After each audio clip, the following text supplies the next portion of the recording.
Hey everybody, welcome to Studio 64. My name's David. I've been searching the interzones for more science, space and tech news to share with you. And I came across this little bit of entertainment at RT.com. Yes, Biden demanded COVID censorship, according to Mark Zuckerberg. Yes.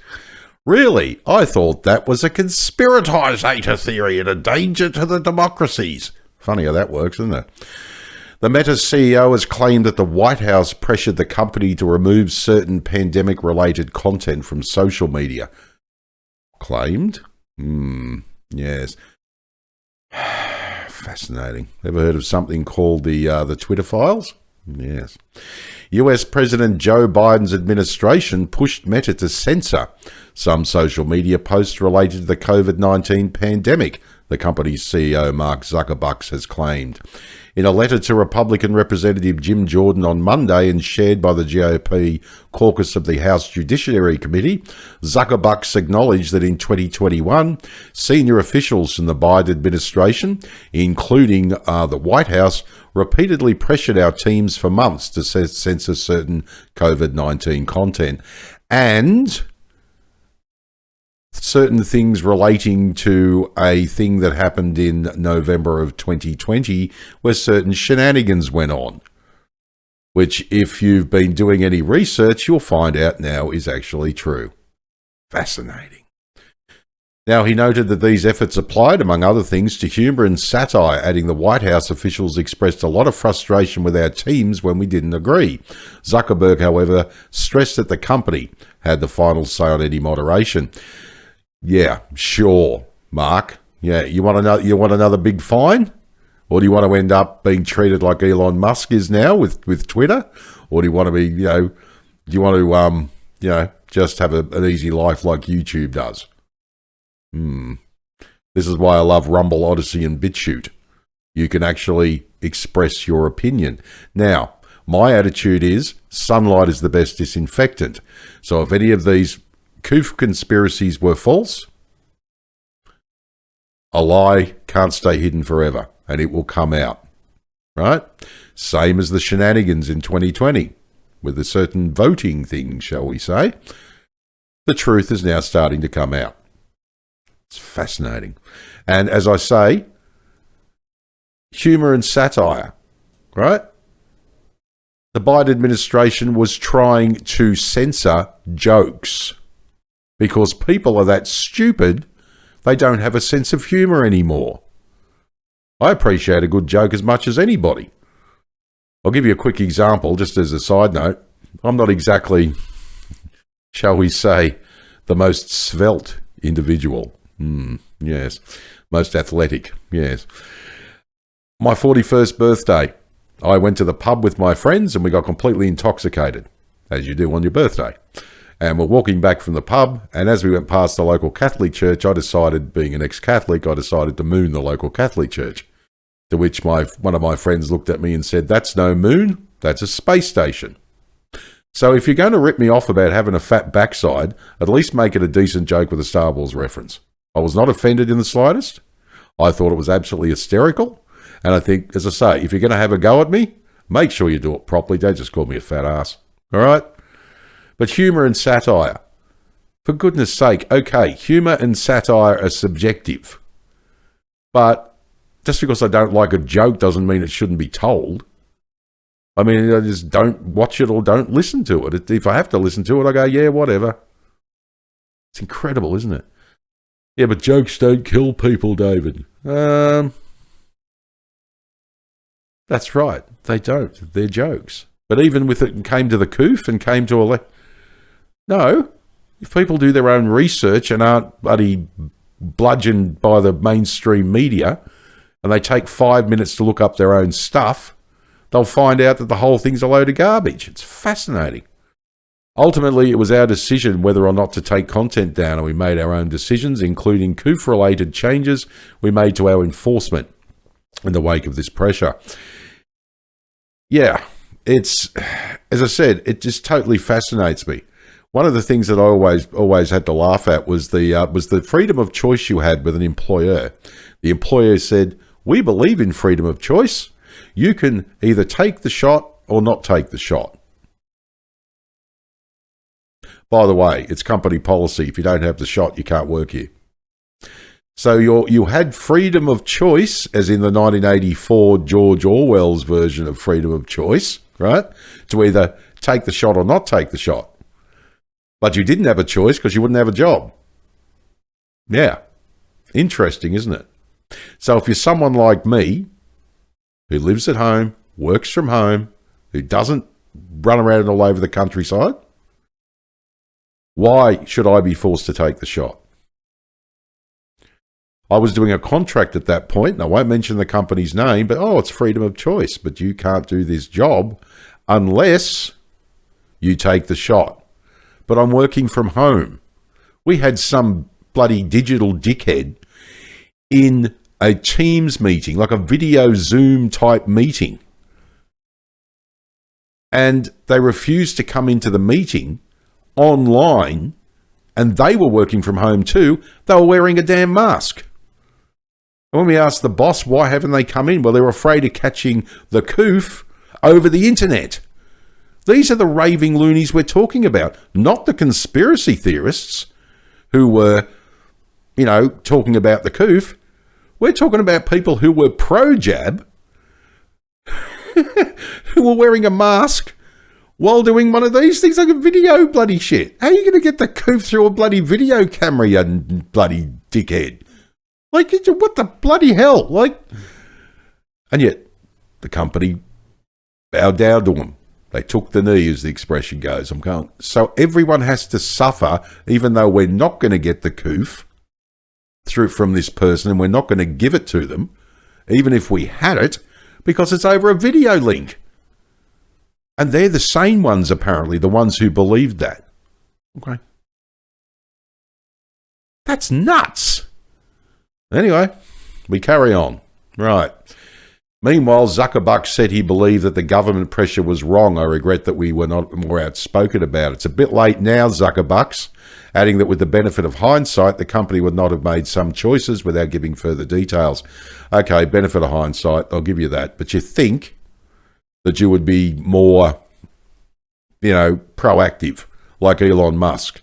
Probably not his same style, which I thought was great when the EU tried to censor him with his Donald Trump interview. He just literally told them to take a step back and go and fuck your face. Childish, but, yep, I agree. Just tell them where to go. I love how it was before Elon took over and when the censorship was really bad, and the same on Facebook. Everyone said they're a private company, they can make their own decisions. Then when Elon takes over X, right, formerly Twitter, and makes his own decisions as a private company, everyone's complaining. Fascinating. Absolutely fascinating. And because Elon's not bowing to US government pressure. That's what I like.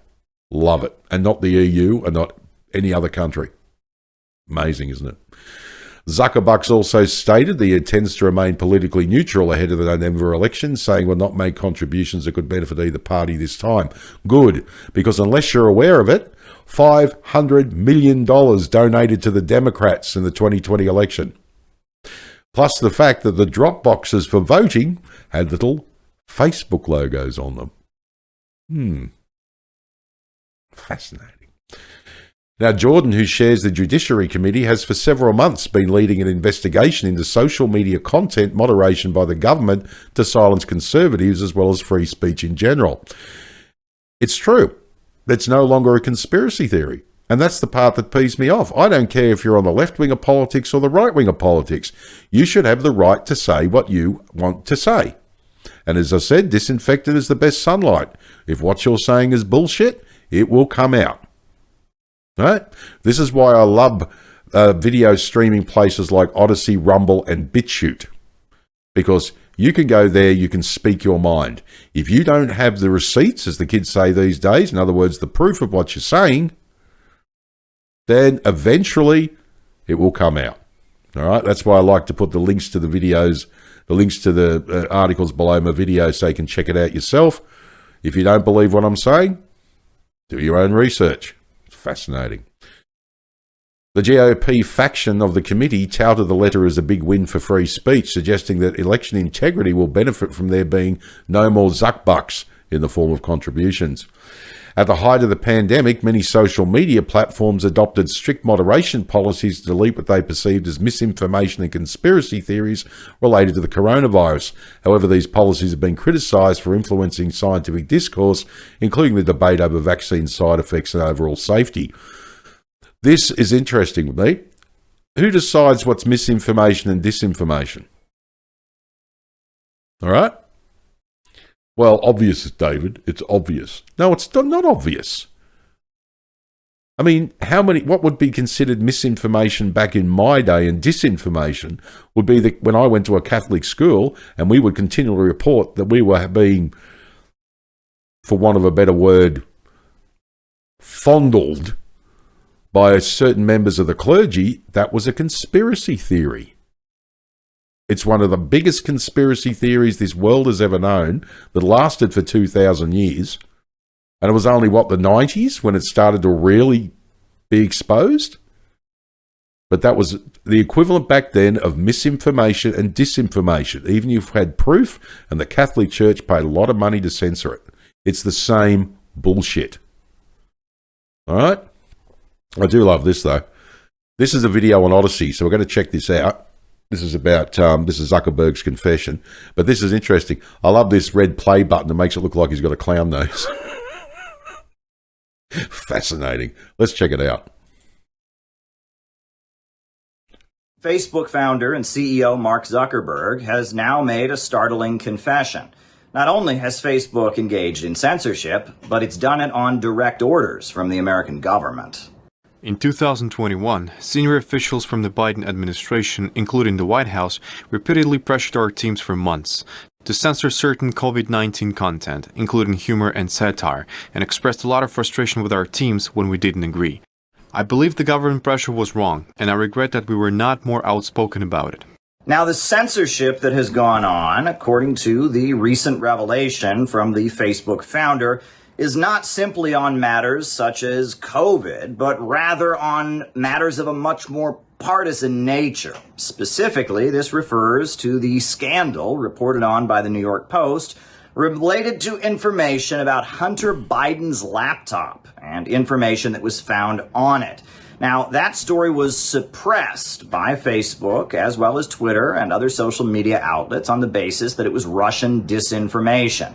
Well, here at RT, we reported from day one that was baseless. The idea that this was some kind of Russian propaganda or some other Russian conspiracy simply didn't match reality. It has been now confirmed that the Hunter Biden laptop story was indeed true, and now Mark Zuckerberg admits that the claims that it was somehow Russian disinformation or Russian propaganda had no basis in reality.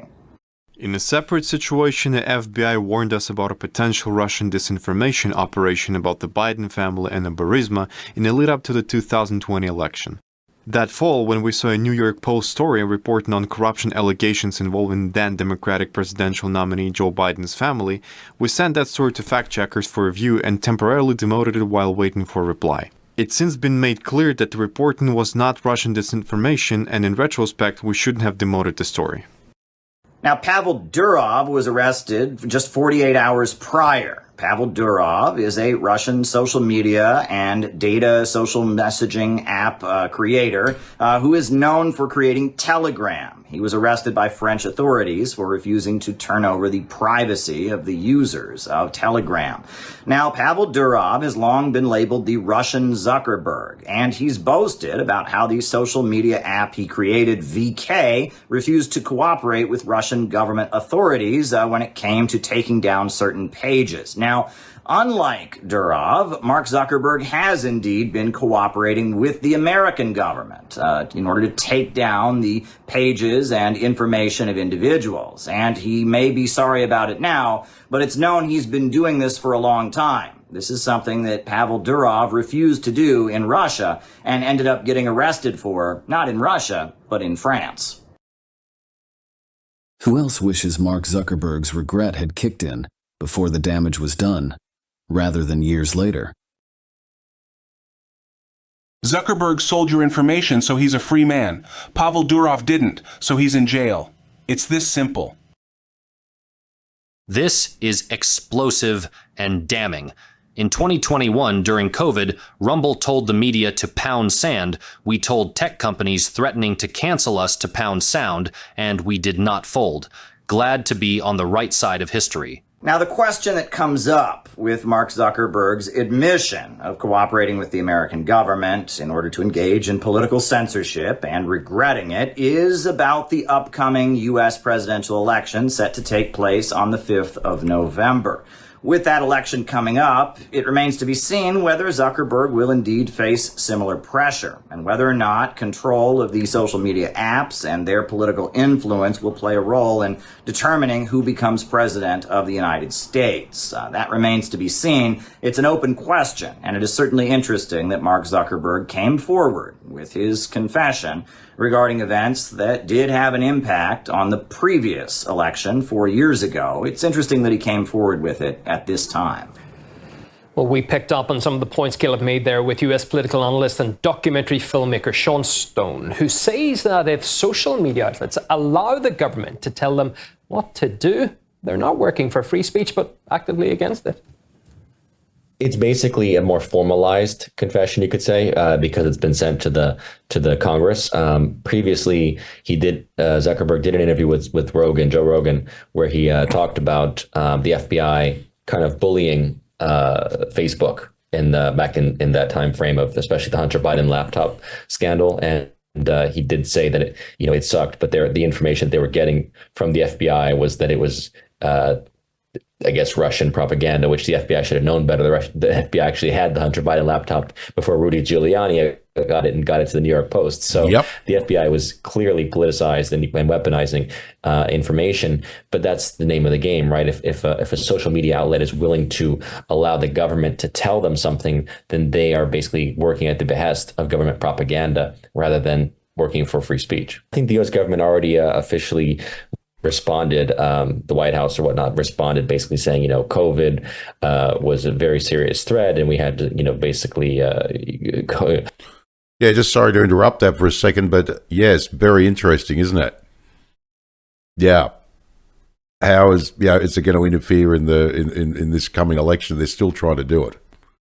And it just blows me away that people can now see this and they won't even care. And eventually the slow, or the very quick march, because it's only taken a few years when you think about it, the very quick march to authoritarian dictatorship is on the way. And I love how the American Democrats are coming out. The American Democrats are coming out, excuse me, bloody phone doesn't stop. The American Democrats are coming out saying Donald Trump is going to use the Department of Justice to go after people who weaponize it. That's what you're doing now, Democrats. I'm sorry. But you are. Actually, I'm not sorry. Bugger you, And then look at this social media. We come out, he's going to be a dictator from day one. Well, during the Second World War, look what good old Adolf did. He was doing the same kind of crap in the 30s with propaganda. Dr. Joseph Goebbels, his propaganda minister right at this moment, was down in bloody hell having a wet dream and using his Apple iPhone and wishing he had the same control over the German people that these social media companies have. It's absolutely fascinating. As a propaganda tool, it's huge. Now, whether you take sides or don't take sides, it's the same here in Australia. They're trying to do the same thing. Our Anthony Albanese, our Prime Minister, each way elbow, is trying to ban memes because they hurt his feelings. It was satire. It was humour. And naturally, the more he spoke about it, the worse it got. You can't ban jokes. Otherwise, the entire society is going to bloody collapse. This is ridiculous. We're going to turn into a bunch of humorless bloody, party members. And it's, like the bloody, in the Soviet Union or something. Or bloody Nazi Germany. Or bloody communist China. This is completely insane. Are we going to turn into another North Korea? And they're going to change the title to the Democratic Republic of Australia? Even though it's a dictatorship? But it's got the word democracy in it somewhere, so it must be a democracy. What a load of bullshit. Anyway, that's enough for me. Let's hear the rest of this. police misinformation and disinformation and all of that. That's the attitude of this administration. Don't forget, this administration has been, sued by multiple parties for its